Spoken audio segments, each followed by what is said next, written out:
Dari tahu basi sampai kadal buntung.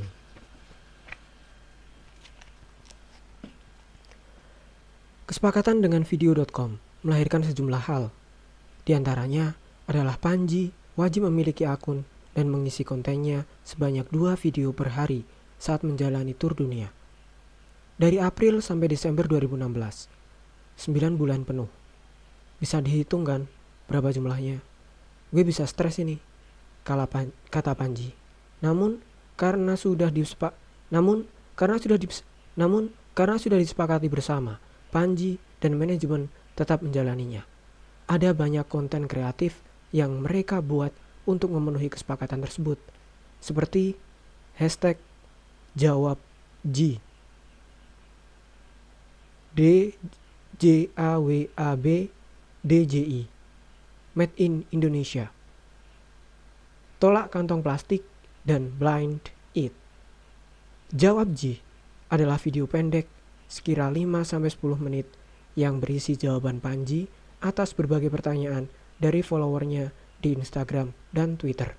Sementara Made in Indonesia merupakan video percakapan Panji dengan beberapa mahasiswa yang ada di negara-negara tempat pelaksanaan JBWT. Mayoritas yang Panji ajak mengobrol adalah perempuan.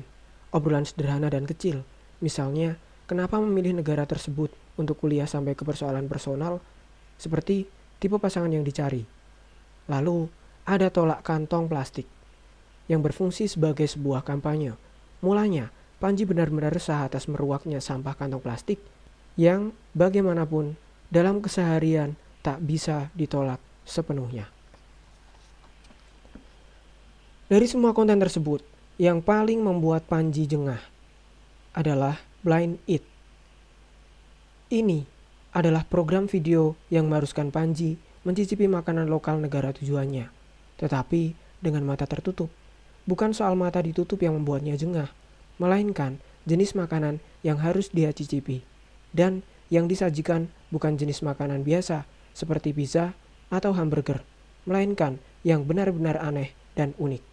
Seperti saat Panji berada di Shanghai, Tiongkok.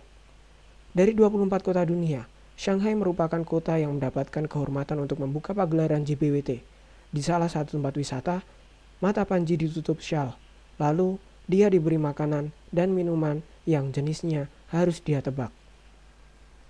Di Shanghai, Panji diminta mencicipi minuman hangat berisi kurma. Ini sih masih dalam taraf biasa. Pada video kedua, Panji mendapatkan makanan. Setelah mencicipi dan merasakan teksturnya, Panji mulai menebak.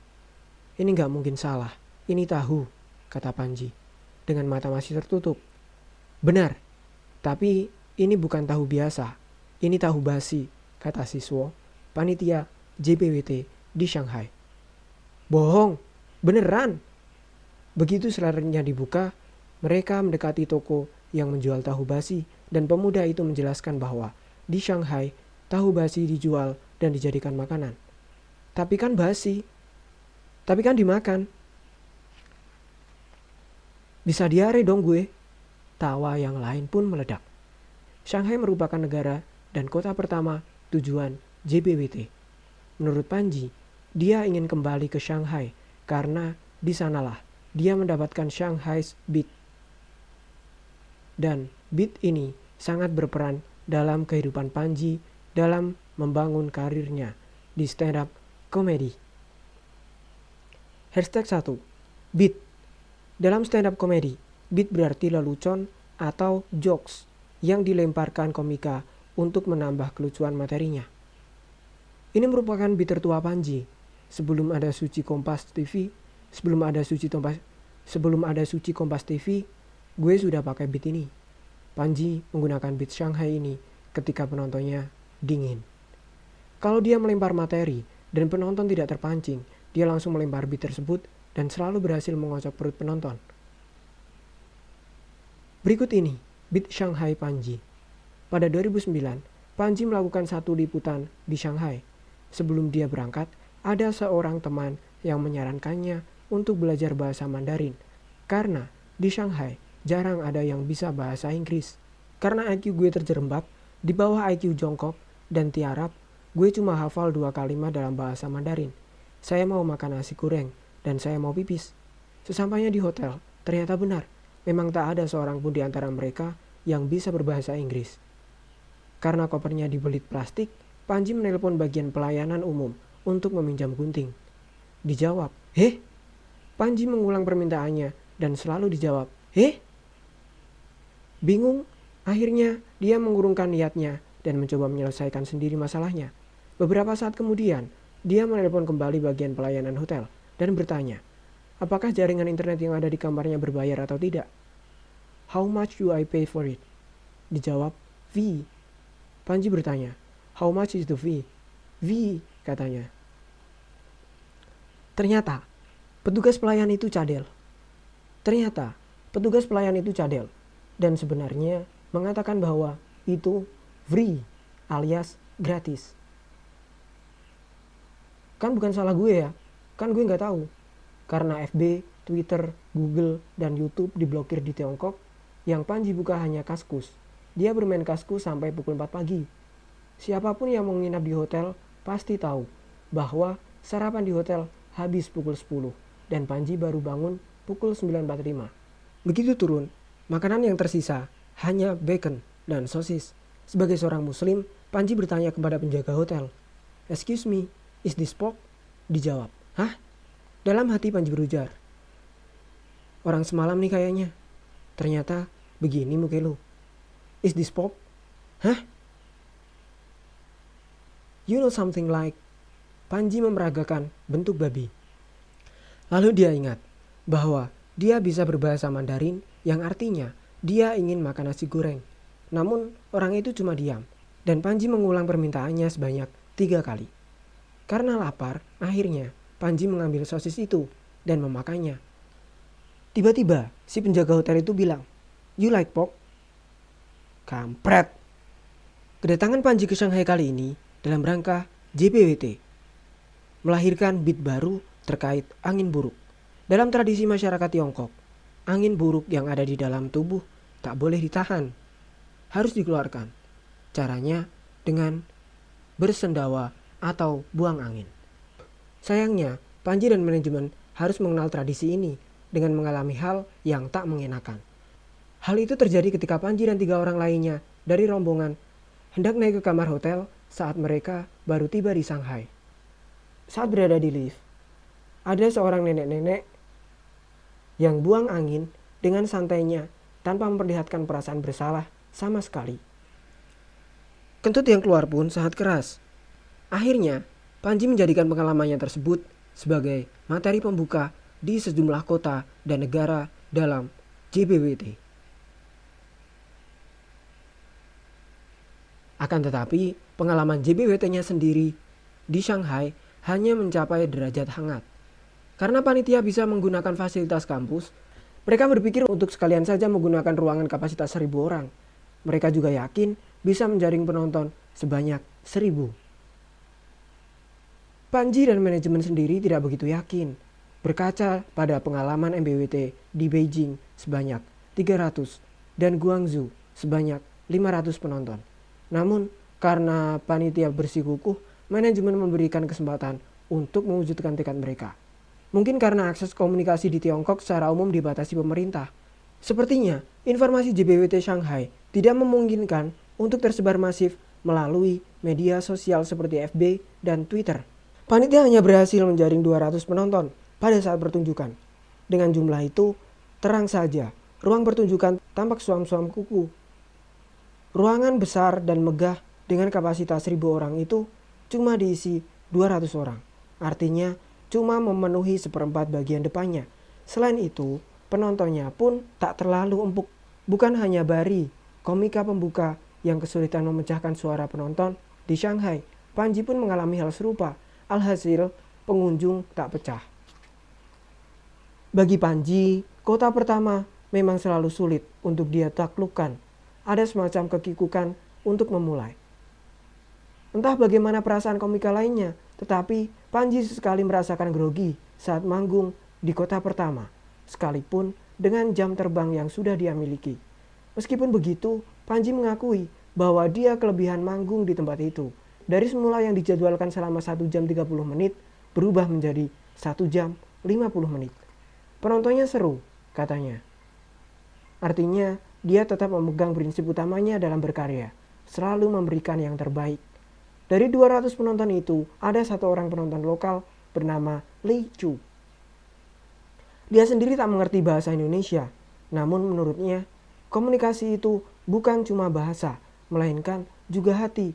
Dia mengerti beberapa beat Panji yang disampaikan dalam bahasa Inggris, dan dia tertawa saat Panji membawakan Shanghai Beat. Dia menikmati pertunjukan Panji. Menurut Lee Chu, ekspresi dan cara bicara Panji mampu membuat penonton menanggapi setiap lawakannya. #2. Empuk adalah istilah untuk menyebut penonton yang tak bisa memakan semua materi Panji secara penuh. Berkat pengalaman pertama ini, Panji merasa dia bisa memacu dan memicu keluar kemampuan terbaiknya pada panggung-panggung berikutnya. Selesai di Shanghai, kota kedua yang dikunjungi pada JBWT adalah Beijing. Meski masih satu negara, Panji tak bisa menyelenggarakan JBWT secara simultan karena jadwal pertunjukan Shanghai dan Beijing memiliki jeda waktu selama 2 minggu. Untuk menunggu selama 2 minggu di Beijing hingga waktu pelaksanaan tentu bukan pilihan yang bisa diambil, terutama oleh Panji. Menurut Pio, dalam hal mandi dan buang air besar, Panji tak bisa sembarangan. Gara-gara itu, terutama untuk urusan ke belakang, Panji kerap menjadikannya sebagai materi. Satu hal yang dia dapatkan selama tur dunia adalah Indonesia bisa dimasukkan sebagai negara maju dalam hal cebok. Dalam hal tur dunia, Panji sudah mengunjungi Beijing 2 kali. Pada saat MBWT, Panji berada di Beijing selama 4 hari. Namun selama itu, dia hanya mandi sekali, dan itu adalah sesaat sebelum dia pentas. Soal buang air besar, jika masih bisa ditahan, Panji akan menahannya selama mungkin. Menurut Panji, penduduk Beijing belum terbiasa dalam hal kebersihan kamar mandi. Barry, yang menjadi komika pembuka JBWT Beijing, juga merasakan sendiri yang pernah Panji alami. Pernah, kali pertama dia masuk ke toilet umum di Beijing, ada seonggok kotoran manusia yang dibiarkan begitu saja, tak jauh dari pintu. Entah ada petugas kebersihan di situ, atau memang sikap cuek masyarakat di situ, sehingga keberadaannya diabaikan. Untungnya, panggung JBWT di Beijing pecah. Mungkin karena Panji sudah merasakan pengalaman sulit di Shanghai. Sehingga sekarang dia mulai mendapatkan jalan untuk lebih memaksimalkan aksi panggungnya. Dari sisi penikmat karya, di Beijing ini terbilang tetap, yaitu sekitar 350 penonton. Namun, mendapatkan jumlah penonton dengan angka tersebut di negara yang menutup banyak saluran komunikasi sungguh menakjubkan. Dibutuhkan panitia yang benar-benar ulet untuk bisa mencapai angka tersebut. Seperti biasa, selepas acara, Panji membacakan semua sponsor yang telah membantu terlaksananya JBWT. Yang kali pertama disebut adalah Video.com. Ini yang mengongkosi seluruh tur gue ke 24 kota di 5 benua. Gila ini perusahaan. YouTube-nya Indonesia, katanya. Selanjutnya, di beberapa negara yang dia datangi kemudian, nama sponsor utama ini tak lagi bisa disebutkan karena persoalan kontrak.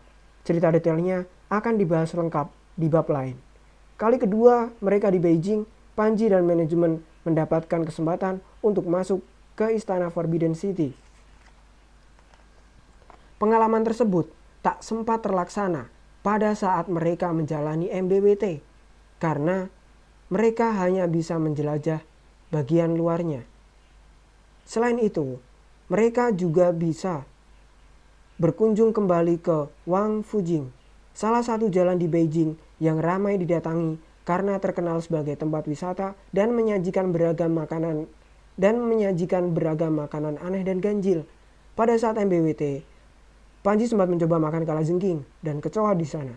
Namun, pada saat JBWT, Panji tidak bisa mencoba makanan atas keinginannya sendiri karena dia harus memakan sesuatu yang dipersiapkan manajemen dan mahasiswa Indonesia yang mengurusi program Blind Eat.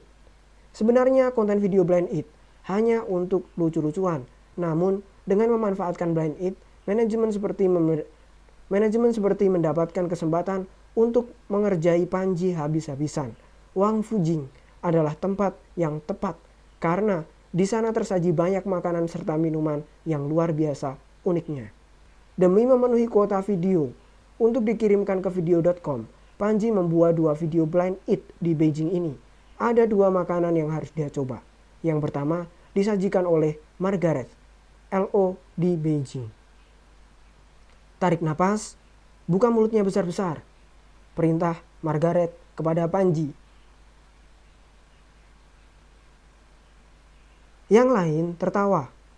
Tak sabar menantikan Panji mencicipi makanan pertama. Panji jadi agak gugup. Waduh, awas ya. Awas lu pada. Begitu makanan masuk ke mulut Panji, Margaret menarik bambu yang menjadi penusuk makanan tersebut. Dengan wajah antara jijik dan ingin memuntahkannya, Panji mulai mengunyah perlahan sambil mencoba menebaknya. Bayi kepiting kecil ya? Salah. Makin lama makin gak enak di mulut nih. Teksturnya kasar, kayak jangkrik. Bukan. Kalajengking. Bukan. Waduh, keburu habis di mulut nih. Karena merasakan adanya kaki-kaki kecil yang dia gigit, Panji menebak laba-laba. Betul, tapi ini lebih ekstrim, kata Margaret. Tarantula. Tarantula bukan. Ketika diiyakan, Panji membuka penutup matanya dan langsung kaget ketika Margaret dan Jaindra memperlihatkan menu tarantula yang ditusuk pakai bambu. Yang lain tertawa, sementara Panji langsung ingin memuntahkan semua yang dia kunyah tadi. Oke, gagak lagi gue makan tarantula, kata Panji. Tentu saja, secara harfiah, mungkin itu adalah pengalaman pertama dan terakhir Panji memakan tarantula. Sayangnya, bukan menjadi pengalaman terakhir Panji mencicipi makanan aneh. Karena selanjutnya, dia harus makan makanan yang lebih ganjil lagi. Kali ini, Panji dibantu Ben. Sambil berdiri dengan mata ditutup, Panji diminta mengunyah sesuatu oleh Ben. Pegang saja, ini ada batangnya, ini sate. Panji membawahinya sebelum membawa menu kedua itu ke dalam mulutnya. Setelah masuk sebagian, Panji menggigitnya dengan keras. Ini apa ya? Kok keras seperti ini? Kata Panji sambil mengunyah. Sampingnya pak, kata Pio yang merekam. Panji menggigit bagian sampingnya yang memang renyah seperti kerupuk. Ben lalu menyodorkan buntutnya dan Panji mengunyahnya dengan enggan.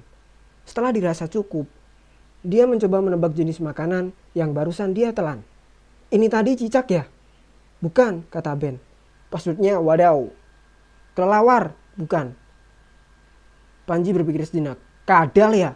Setelah tim menjawab betul, dia membuka tutup matanya dan meraih minuman untuk segera menghilangkan rasa kadal yang beredar di mulutnya. Ini cuma kadal kebun biasa kok, kata Ben enteng. Ekspresi Panji seperti dilema antara ingin segera menelan atau memuntahkan daging yang dimakannya. Pokoknya, supaya rasa kadal itu bisa hilang dari mulutnya, dia lantas melihat jenis kadal yang dicicipinya dan membayangkan kembali kepala si kadal yang tadi dia kunyah. Mungkin kalau bukan karena program laknat ini, gue gak pernah makan kadal.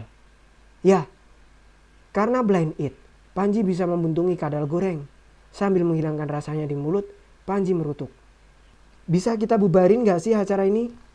Pada akhirnya, acara ini memang tidak dilanjutkan. Sialnya, justru malah diganti dengan peristiwa yang membuat perut lebih mual. Bukan cuma Panji saja yang menderita, melainkan juga semua tim manajemennya. Ada satu hal yang membedakan antara lu yang ngerti passion lu dan dia yang ngerti dan sukses. Disiplin. Disiplin berarti harus melakukan hal-hal yang gak mau lu lakuin tapi mesti. Disiplin itu seperti mengekang, padahal sebaliknya justru membebaskan. Panji Pragiwaksono, juru bicara World Tour.